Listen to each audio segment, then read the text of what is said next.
पिछले एपिसोड में हमने देखा कि बाथरूम में मानव एक लंबी सी डीप किस के बाद सृष्टि को छोड़ा, उससे अलग हुआ। लेकिन सृष्टि अभी भी आंखें बंद किए हुए ही खड़ी थी। शावर अभी भी ऑन था। मानव एक टक सृष्टि के चेहरे को ही देख रहा था। थोड़ी देर में जब सृष्टि को महसूस हुआ कि मानव उससे अलग हो चुका है, तो सृष्टि ने अपनी आंखें खोली। मानव को एक टक देखने लगी। अगले ही पल वो फपक पड़ी और उसके सीने से लग गई। उसने उसकी पीठ पर अपनी पकड़ कस ली। इसके साथ ही मानव ने भी सृष्टि पर अपनी मजबूत पकड़ बना ली। पर अगले ही पल मानव अपने सेंस में आता है। उसने खुद को मजबूत किया, सृष्टि को खुद से अलग किया और बाथरूम से बाहर जाने लगा। सृष्टि ने झट से उसकी बाजू को पकड़ ली। उसने लगभग गिड़गिड़ाते हुए मानव से कहा, मानव मेरी बात तो सुनो प्लीज। मैं जानती हूँ आप मुझसे बहुत नाराज हैं, बट मेरी कोई गलती नहीं थी। उसकी बात अभी पूरी हुई भी नहीं थी कि मानव ने उसके हाथ को अपने बाजू से हटाते हुए कहा, रियली? मतलब तुम्हें अभी भी ऐसा लगता है कि तुम्हारी कोई गलती थी ही नहीं? बिना किसी वजह के बेवजह तुम घर छोड़कर चली गई, हमारे बीच का रिश्ता तोड़कर चली गई, वो भी तब जब तुम मेरे बच्चे की माँ बनने वाली थी। एक बार भी तुम्हें झिझक नहीं हुई? तुम्हें मैं या मेरा प्यार नजर नहीं आया? दिल कैसे माना तुम्हारा? हाँ, तुम्हें ये शादी, रिश्ते, प्यार, ये सब कुछ मजाक था तुम्हारे लिए। कोई मतलब नहीं, कोई अहमियत नहीं थी तुम्हारी नजर में। हाँ, 3 साल, 3 साल तड़पा हूं मैं। इतनी आसानी से तो माफ नहीं कर सकता। मानव एक एक शब्द को चबाते हुए बोल रहा था। उसने नफरत से मुंह मोड़ा और जाने लगा। सृष्टि पीछे से जाकर उसे पीछे से अपनी बाहों में भर लेती है। मुझे माफ कर दो मानव, मैंने जो कुछ भी किया मजबूरी में किया। उस वक्त मेरे पास कोई और रास्ता नहीं था, उसने सिसकते हुए कहा। क्या मतलब? इस वक्त मुझे कुछ भी मत पूछना मानव। अपने बेकसूर होने का कोई सबूत नहीं है मेरे पास, और जिस पर मैं उंगली उठाऊंगी बिना सबूत के आप कभी यकीन नहीं करेंगे। इसलिए अच्छा है अभी के लिए मुझसे कुछ भी मत पूछिए। मानव ने उसके हाथ को खुद पर से हटाया, उसकी ओर मुड़ा। उसने सवालियात नजरों से उसे देखने लगा। अब ये नया क्या है? सृष्टि आंसू भरी आंखों से उसे ही देखने लगी और एकदम से उसके सीने से लग जाती है। इस वक्त मैं आपके किसी भी सवाल का जवाब नहीं दे सकती मानव, पर यकीन कीजिए एक दिन सच आपके सामने होगा। मानव ने गहरी सांस ली। जब वो घर छोड़कर चली गई थी तो मानव ने तय कर लिया था जिंदगी भर शक्ल तक नहीं देखेगा उसका। पर अब जब से मिली है, दिल अपने आप ही उसके सामने झुकता चला जाता है। सृष्टि उसे बाहों में भरे ही अपना चेहरा उठाकर उसे देखने लगी तो मानव उसकी आंसू भरी आंखों में देखकर कहा, अपने ये आंसू पोंछो।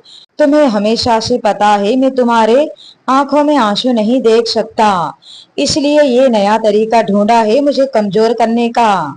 सृष्टि ने ना में अपना सिर हिलाया और फिर से उसके सीने से चिपक गई।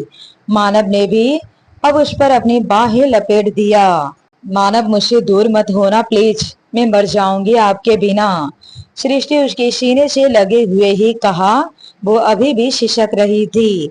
अब चुप हो जाओ बस, मैं तुम्हारी आंखों में आंसू नहीं देख सकता। वो दोनों एक दूसरे को बाहों में भरे खड़े थे कि अचानक से दरवाजा खुलता है। दोनों की नजर सामने की ओर जाती है तो दरवाजे पर तनु खड़ी थी। तनु, तुम यहाँ? मानव ने पूछा। तनु एक पल के लिए सृष्टि को मानव के कमरे में देखकर हैरान रह गई, क्योंकि जब से सृष्टि वापस आई थी दोनों के कमरे अलग अलग ही थे। मानव लगभग उसे नाराज ही रहता था। दोनों के बीच बात ना के बराबर थी। अब दोनों को एक दूसरे की बाहों में देखकर उसने अपने दांत पीस लिए। तनु ने मानव से कहा, मानव आपको अंकल नीचे बुला रहे हैं। तनु ने दोनों को सिर से पैर तक एक नजर करते हुए कहा। उसने देखा दोनों के कपड़े भीगे हुए हैं, मतलब ये दोनों बाथरूम में भी साथ थे। क्या हुआ होगा दोनों के बीच? तभी उसे मानव की आवाज सुनाई देती है, तनु तुम जाओ, मैं आ रहा हूँ। तनु चली जाती है। मानव ने सृष्टि को कहा, तुम जाओ कपड़े बदल लो, तुम्हें सर्दी लग जाएगी। मैं भी कपड़े बदल कर जाता हूँ, पता नहीं डैड ने क्यों बुलाया होगा। वो अपने अलमारी से कपड़े लेकर बाथरूम में चला जाता है। सृष्टि अपने कमरे में चली जाती है। थोड़ी ही देर के बाद वो एक पीच कलर के चूड़ीदार में बाहर आती है तो सामने से उसे तनु मिलती है। सृष्टि उसके पास से होकर गुजर रही थी कि तनु ने एकदम से उसका हाथ पकड़ लिया। सृष्टि हैरानी से मुड़कर उसे देखने लगी। तुम्हारी प्रॉब्लम क्या है सृष्टि? हाँ, जब तुम चली ही गई थी तो फिर वापस क्यों आई? किसी ने ढूंढा था तुम्हें? नहीं ना, आ गई मेरे और मानव के बीच, तनु ने भड़कते हुए कहा। सृष्टि ने एक झटके में उसके हाथ को अपने बाजू से हटाते हुए कहा, बीच में तो तुम आ रही हो हम दोनों के। पता नहीं तुम्हें मेरे पति में ही इतना क्यों इंटरेस्ट है, जो तुम 3 साल से यहीं पड़ी रहो, 5-10 साल और यहीं पड़ी रहो, पर मानव तुम्हें आंख उठाकर भी नहीं देखेंगे, क्योंकि वो सिर्फ मुझसे प्यार करते हैं। सृष्टि ने फुल कॉन्फिडेंस से अपने सीने पर उंगली पॉइंट करते हुए कहा। तनु ने अपने हाथ बांधते हुए कहा, इतना कॉन्फिडेंस? ये तो बहुत बुरी बात है सृष्टि, तुमने अभी तनु का असली चेहरा देखा ही नहीं है। एक हफ्ते में मानव तुम्हें छोड़कर मुझसे शादी करेगा, लगाती हो शर्त? सृष्टि उसकी ओर 2 कदम आगे बढ़ती है, उसके करीब आकर। शर्त तो बराबरी बालों से लगाई जाती है, तुम तो मेरी जूती तक भी नहीं आती हो। मैं तुमसे शर्त नहीं बल्कि तुम्हें वार्न करती हूँ, 1 हफ्ते के अंदर अंदर मेरे घर को छोड़कर चली जाओ। तंग आ गई हूँ मैं तुम्हारी शक्ल देखते देखते, वरना सबके सामने तुम्हारा हाथ पकड़कर तुम्हें इस घर से बाहर खींच कर निकालूंगी। ये सृष्टि मानव बजाज का वादा है तुमसे। सृष्टि ने एक एक शब्द पर जोर देते हुए उसकी आंखों में झांकते हुए कहा। तनु जो हाथ बांधे मुस्कान के साथ खड़ी थी, अब उसके हाथ खुल गए, उसके चेहरे की मुस्कान गायब हो गई। वो एक टक सृष्टि को ही देखने लगी। सृष्टि मुड़ी और वहां से चली गई। तनु उसे ही जाते हुए देख रही थी। सृष्टि नीचे आती है तो देखती है अधिराज मानव के साथ हॉल रूम में सोफे पर बैठकर कुछ बातें कर रहे थे। मानव, तुम समझ गए ना मैंने क्या कहा? अब मैं 2 दिन के लिए बाहर जा रहा हूँ। मिस्टर अरोरा से मेरी जगह पर तुम मीटिंग अटेंड कर लेना। जी डैड। अधिराज वहां से उठे और वहां से चले गए। थोड़ी ही देर में सब डाइनिंग टेबल पर इकट्ठा होते हैं। दादी जी ने उर्मिला जी से कहा, उर्मिला, सबके लिए खाना सर्व करो। जी मम्मी जी। वो खड़ी हुई ही थी कि तनु ने कहा, आंटी, आज मैं खाना सर्व करूं? उर्मिला जी ने उसे हैरानी से देखते हुए कहा, तनु, तुम आज खाना सर्व करोगी? हाँ आंटी, उसने स्माइल के साथ कहा। उर्मिला जी ने कंधे उचकते हुए कहा, ठीक है करो। वो बैठ गए। सृष्टि तनु को ही देख रही थी। तनु सबसे पहले मानव के प्लेट में ही खाना परोसने लगी कि इससे पहले ही सृष्टि ने प्लेट के आगे हाथ करते हुए, तनु, तुम्हें इतनी मेहनत करने की क्या जरूरत है? तुम मेहमान हो इस घर की, आराम से बैठो, मैं मानव को और बाकी सबको खाना सर्व कर देती हूँ। तनु ने एटीट्यूड के साथ कहा, मेहमान नहीं हूँ मैं इस घर की, मानव की मंगेतर हूँ मैं, होने वाली बीबी हूँ मैं। उसकी बात सुनकर सबसे पहले रुद्र की हंसी छूट गई, जिसे देखकर चिढ़ते हुए तनु ने कहा, shut your mouth Rudra, this is not a joke. Manav ने काफी नॉर्मल होकर जवाब दिया, जोक तो तुम कर रही हो तनु, जब तुम्हें पता है कि सृष्टि वापस आ चुकी है, फिर भी तुम्हें लगता है कि तुम मेरी होने वाली वाइफ हो। मानव के मुंह से ये सुनकर सृष्टि का चेहरा खुशी से खिल गया, लेकिन तनु को बहुत बुरा लगा। लेकिन मानव, अभी उसकी बात शुरू हुई ही थी कि दादी जी ने कहा, देखो तनु बेटा, मानते हैं तुम दोनों की सगाई हुई थी, पर ये सिर्फ और सिर्फ अधिराज और तुम्हारी जिद की वजह से हुई थी। अब जब मानव की बीवी वापस आ ही चुकी है, तो आगे क्या करना है ये अधिराज के सामने फैसला होगा। ठीक है, अब तुम बैठ जाओ, आराम से खाना खाओ। लेकिन दादी जी, बैठ जाओ बेटा, और सृष्टि तुम सबके लिए खाना सर्व कर दो। जी दादी। सृष्टि सबको खाना सर्व करती है। तनु देख पा रही थी कि सभी सृष्टि का साथ दे रहे थे, यहाँ तक मानव भी। आज तो उर्मिला जी ने भी तनु के सपोर्ट में कुछ नहीं कहा। तनु ने कुछ नहीं कहा, चुपचाप खाने लगी, पर उसकी नजर बार बार मानव और सृष्टि पर ही जा रही थी। मानव बड़े प्यार से मायरा को खिला रहा था और सृष्टि उतने ही प्यार से मानव को देख रही थी। ये सब देखकर तनु को मानव अपने हाथ से फिसलता हुआ नजर आ रहा था। डिनर पूरा हो जाने के बाद सब हॉल रूम में साथ साथ बैठते हैं, जबकि तनु अपने कमरे में चली जाती है। वो अपने कमरे में जाकर चक्कर काटने लगती है। नहीं मानव, मैंने तुम्हारे पीछे अपने 3 साल वेस्ट कर दिए हैं। अब तुम इतनी आसानी से मुझे छोड़ नहीं सकते। तुम्हें पाना अब मेरी चाहत ही नहीं, जिद भी है। तुम्हें मेरा होना ही होगा। तुम्हें मेरा होने से कोई नहीं रोक सकता, तुम खुद भी नहीं। वो एक शातिर मुस्कान के साथ बोल रही थी। यहाँ थोड़ी देर सबके साथ बैठने के बाद सृष्टि ने मायरा से कहा, चलो बच्चे, अब आप सो जाओ, आपका सोने का वक्त हो गया। ये कहकर उसने मायरा को अपने गोद में उठाया और अपने कमरे में चली गई। वो कमरे में जाकर मायरा को थपथपाकर सुला देती है। अभी मायरा सोई ही थी कि मानव कमरे में आता है। उसने अंदर आकर अंदर से दरवाजा बंद किया। इसी के साथ सृष्टि की दिल की धड़कन बढ़ गई। उसके चेहरे पर अपने आप ही स्माइल आ गई, जिसे जल्दी ही उसने छुपा लिया। मानव से पूछा, आप यहाँ क्या कर रहे हो? अपने कमरे में जाइए ना। मानव सृष्टि के बाजू में बैठता हुआ बोला, ये कमरा भी मेरा है, ये बच्चा भी मेरा है, ये बीबी भी मेरी है, यहाँ सब कुछ मेरा ही तो है। मुझे किसी और कमरे में जाने की क्या जरूरत है? कहते हुए उसके बाजू में बैठकर उसके हाथ उसकी सूट के डोरियों को खोलने लगा। सृष्टि थोड़ा दूर हटते हुए बोली, ये क्या कर रहे हैं आप? तुम ऐसे ड्रेस में ही सोने वाली हो? मानव ने अपनी आईब्रो ऊपर उठाते हुए उससे पूछा। सृष्टि ने जवाब दिया, मैं जा ही रही थी चेंज करने, लेकिन इसमें मुझे आपकी मदद की जरूरत नहीं है। रहने दो, तुम कपड़े बदलोगी फिर मैं उतारूंगा, कितना वक्त जाया होगा इसमें, इसलिए मैं तुम्हारा टाइम बचा रहा हूँ। मानव एक शैतानी मुस्कुराहट के साथ उस पर झुकने लगा। सृष्टि के चेहरे पर भी एक मुस्कान अपने आप ही आ गई। उसने उसके सीने पर हाथ रखते हुए कहा, आप सच में बड़े बेशर्मी इंसान है। मायरा यहीं पर सो रही है, उठ गई तो? मानव उसे पूरी तरह बेड पर लेटाकर उसके दुपट्टे को उसे अलग करके फेंकते हुए कहा, नहीं उठेगी, और वैसे भी ये सब मैं उसी के लिए तो कर रहा हूँ। अच्छा, और वो कैसे? मेरे प्रिंसेस के साथ खेलने के लिए 1-2 और प्रिंसेस भी तो होने चाहिए।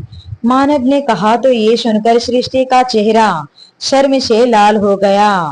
हटिए आप, मुझे अब और बच्चा नहीं चाहिए, लेकिन मुझे चाहिए। मानव उसके सूट को धीरे से निकाल फेंका, अपनी टी शर्ट उतारी और उसके होठों की तरफ बढ़ा। अपना होठ उसके होठों पर रखकर स्मूच करने लगा। इसी के साथ सृष्टि के हाथ भी अपने आप ही उसके पीठ पर चले गए। मानव उसके गले और कॉलर बोन को किस करने लगा। धीरे धीरे वो नीचे की तरफ बढ़ा, उसके पेट पर किस करने लगा। सृष्टि अब सिसकने लगी। थोड़ी देर उसके पेट पर किस करने के बाद मानव ऊपर आया, उसके हाथों को अपने हाथों में कसकर बेड पर दबा दिए। आज कितने दिनों के बाद वो दोनों एक हुए थे। कुछ देर के बाद मानव उससे अलग हुआ और सृष्टि को अपनी बाहों में भरकर सो गया। सृष्टि भी सुकून से उसके सीने पर सिर रखकर सो गई। अगले दिन सुबह सृष्टि की आंख खुली तो मानव वैसे ही उसे अपनी बाहों में भरे सो रहा था। मानव के बाल उसके माथे को ढक रहे थे। सृष्टि ने उसके बाल को सही किया और मानव के माथे को प्यार से चूम लिया। उसने मानव के हाथ को खुद पर से हटाया, बेड से उठकर जाने लगी। मानव ने उसके हाथ को पकड़कर उसे अपनी ओर खींच लिया। सृष्टि उसके ऊपर जा गिरी। मानव ने उस पर अपनी बाहें लपेटते हुए बोला, जब मैं जाग रहा होता हूँ तब तो तुम्हें मुझ पर प्यार नहीं आता। अब तो तुम तभी यहाँ से जा सकती हो जब तुम मुझे किस करोगी, वो भी लिप्स पर।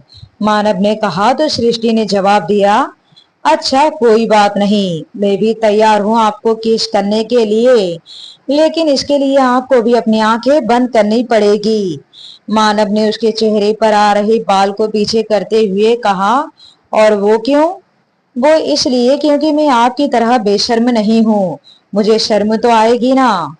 ठीक है, तो मैं अपनी आंखें बंद कर लेता हूँ, ये लो। कहकर मानव ने अपनी आंखें बंद कर देता है।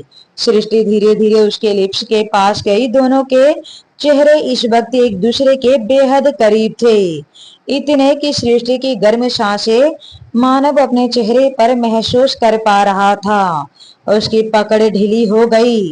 वो किस के इंतजार में था कि अचानक से सृष्टि उसके चीन पर जोर से वाइट कर देती है और वॉशरूम भाग जाती है।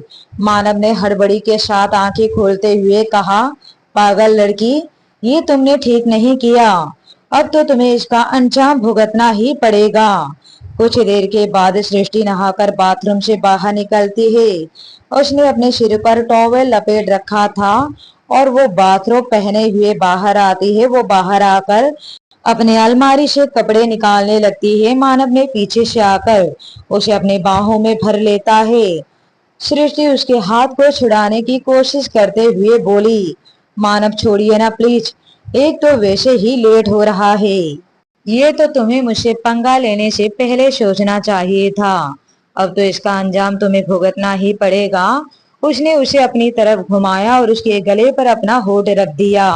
वो उसे गले पर किस करने लगा और किस करते हुए एक जोर का वाइट करता है। इसी के साथ सृष्टि की चीख निकल जाती है। मानव ने उसे छोड़ा। सृष्टि का मुंह तो खुला का खुला ही रह गया। उसने मिरर में देखा तो उसके गले पर वाइट के निशान पड़ चुके थे। सृष्टि ने हड़बड़ाते हुए कहा, मानव, किसने कहा था आपको यहाँ पर वाइट करने के लिए? ये तो अब सबको दिखेगा, क्या सोचेंगे सब?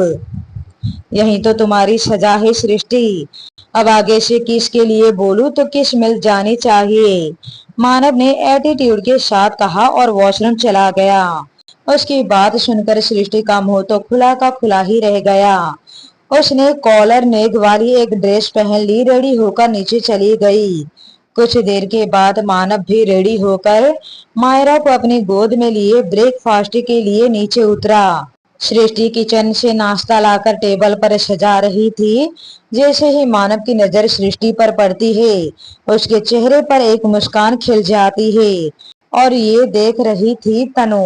सब डाइनिंग टेबल पर बैठते हैं। मानव हमेशा की तरह अपने हाथों से मायरा को नाश्ता करवा रहा था और सृष्टि बाजू में बैठी हुई थी। जितनी खुश इस वक्त सृष्टि दिख रही थी, उतना ही तनु अंदर ही अंदर जल रही थी। कुछ ही देर में सबका ब्रेकफास्ट हो जाता है। मानव अपने कमरे में जाता है, ऑफिस बैग लेकर नीचे आता है।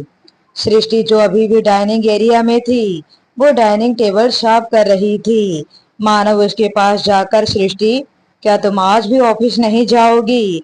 ये सुनते ही सृष्टि की नजर सामने खड़ी तनु पर जाती है। वो अधिराज और तनु के पास अपने बच्चे को छोड़कर कोई रिस्क नहीं लेना चाहती थी। उसने अपना चेहरा झुकाकर थोड़ा सीरियस होकर कहा, मायरा को ऐसे अकेले छोड़कर? अकेले? दादी है ना। मैं ये नहीं कहता सृष्टि कि तुम्हें ऑफिस जाना ही चाहिए, ये तो तुम्हारी मर्जी की बात है। संभालने को मैं भी तुम्हारा ऑफिस संभाल सकता हूँ, पर जिस मुकाम को तुमने इतने मेहनत से हासिल किया है, उसे तुम्हें ऐसे ही नहीं छोड़ना चाहिए। सृष्टि ने अपना चेहरा उठाकर मानव को देखने लगी। मानव उसके चेहरे को अपने हाथों में भरकर उसके माथे को चूम लिया। उसे तो ये भी ध्यान नहीं था कि सब लोग वहां पर मौजूद है। रुद्र जो सामने सोफे पर एक बाउल में पॉपकॉर्न लेकर बैठा खा रहा था, मानव को इस तरह किस करता देखकर उसका मुंह खुला का खुला ही रह गया। मानव जाने के लिए मुड़ा तो सामने रुद्र अपने खुले मुंह के साथ मानव को ही देख रहा था। मानव सबको वहां देखकर थोड़ा हड़बड़ा गया। रुद्र ने मानव से कहा, भाई डोंट वरी, मैंने तो कुछ देखा ही नहीं।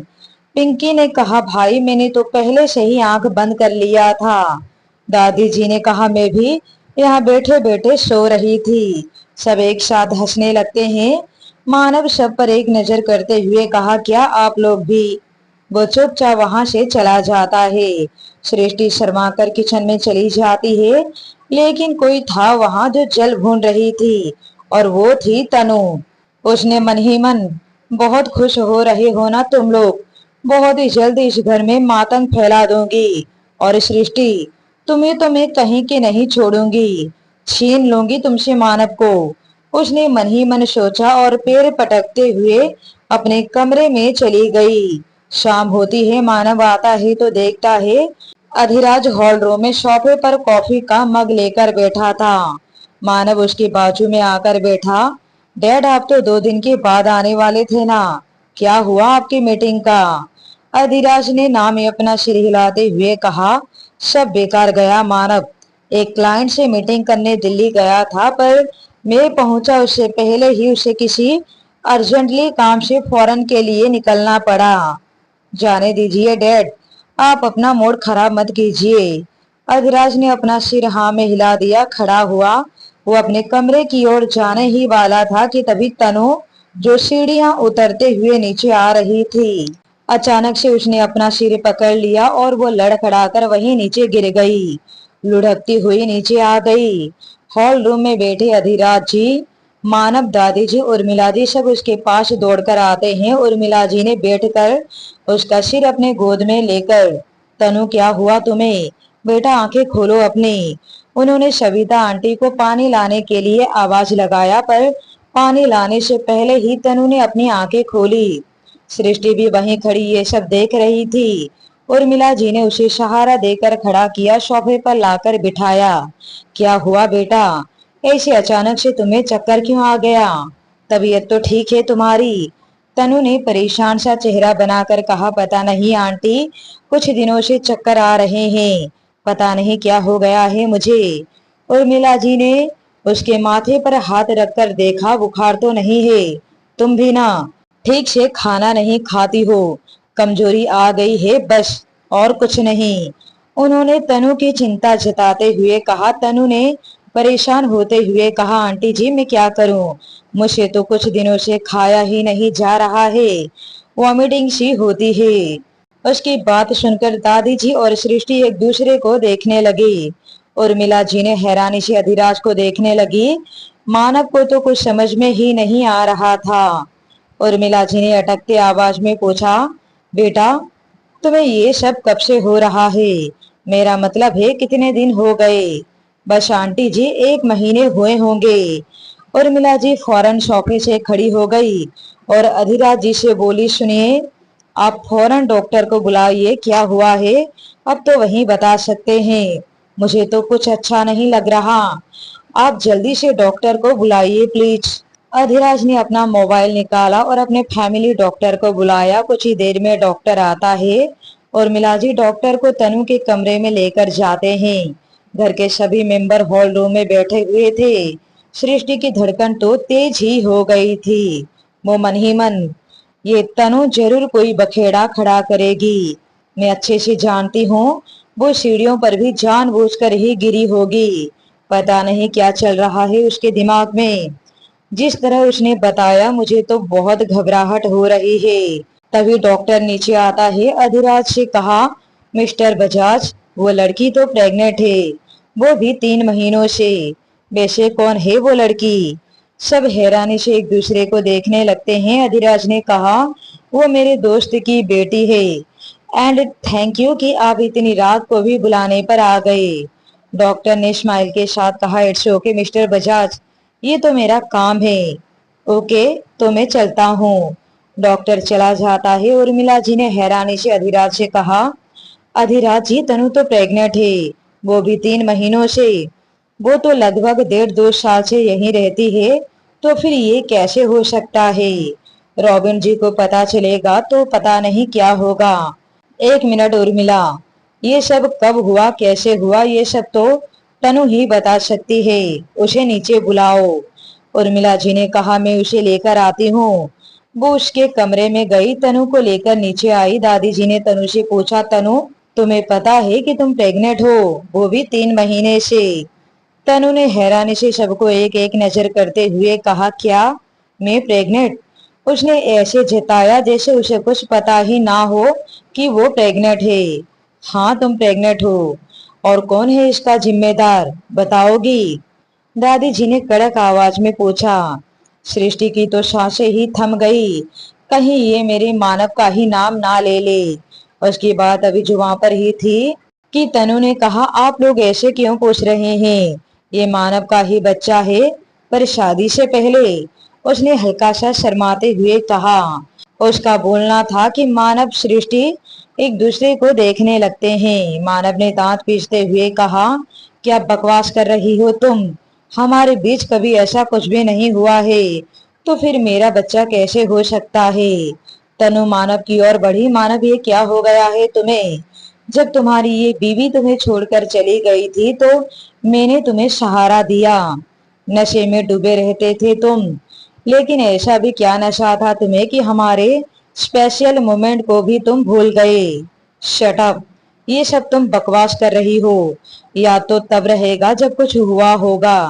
कुछ हुआ ही नहीं था हमारे बीच। सब एक दूसरे को देखने लगते हैं, जबकि तनु की आंखों में आंसू आ गए। ठीक है, तुम्हें मुझ पर यकीन नहीं है तो ना सही। अंकल, आंटी, आप लोग डीएनए रिपोर्ट निकलवाइए। शायद रिपोर्ट देखकर मानव को यकीन आ जाए। उसने मानव को देखते हुए कहा और अपने आंसू पोंछते हुए अपने कमरे की ओर चली गई। अधिराज ने कहा, ये क्या है मानव? क्या ये सच है जो तनु बोलकर गई है? नहीं डैड, मैं दावे के साथ बोल सकता हूँ कि ये मेरा बच्चा नहीं है। मैं नशे में भी तनु को छू नहीं सकता। उस लड़की के लिए मेरे दिल में कोई ऐसी बात नहीं है। अधिराज जी ने चिल्लाते हुए कहा, अगर ये बात गलत होता ना मानव, तो वो लड़की सामने से डीएनए रिपोर्ट निकलवाने के लिए बोलकर नहीं गई होती, समझे तुम? और ये तो हम सब भी जानते हैं मानव कि तुम इस लड़की के याद में कैसे नशे में डूबे रहते थे। हो सकता है कि तनु की बात सच हो। मैं कल ही हमारे फैमिली डॉक्टर को बुलाता हूँ। लेकिन मानव, अगर डीएनए रिपोर्ट में ये साबित हो जाता है कि तनु के बच्चे का बाप तुम ही हो, तब तो तुम्हें उसे शादी करनी ही पड़ेगी, वो भी जल्द से जल्द। कहकर अधिराज वहां से चला गया। सब हैरानी से एक दूसरे को देखने लगे। मानव दांत पीसते हुए अपने कमरे में चला जाता है और उसके पीछे पीछे सृष्टि। मानव अपने कमरे में जाकर फूलदान उठाकर सामने मिरर पर दे मारता है। इतने में सृष्टि कमरे में आती है। मानव, ये क्या कर रहे हैं आप? मानव वहीं पड़े काउच पर बैठ जाता है। सृष्टि उसके बाजू में बैठती है। सृष्टि, मैंने ऐसा कुछ भी गलत नहीं किया है। ऐसा कुछ हुआ होता तो मुझे कुछ तो याद होता। उसने अपने सिर पर हाथ देते हुए कहा। मानव, प्लीज शांत हो जाइए। कल रिपोर्ट निकलेगा तो अपने आप ही साबित हो जाएगा कि ये बच्चा आपका है ही नहीं। कोई कुछ भी कहे, पर मैं पूरे यकीन के साथ कह सकती हूँ कि आपने कुछ भी गलत नहीं किया है। अब आगे देखिए, क्या सच में तनु के बच्चे का बाप मानव ही है या तनु फंसा रही है मानव को? क्या सृष्टि मानव को बचा पाएगी? अब आगे की कहानी को सुनने के लिए बने रहिए माय क्रूअल हस्बैंड कहानी पर।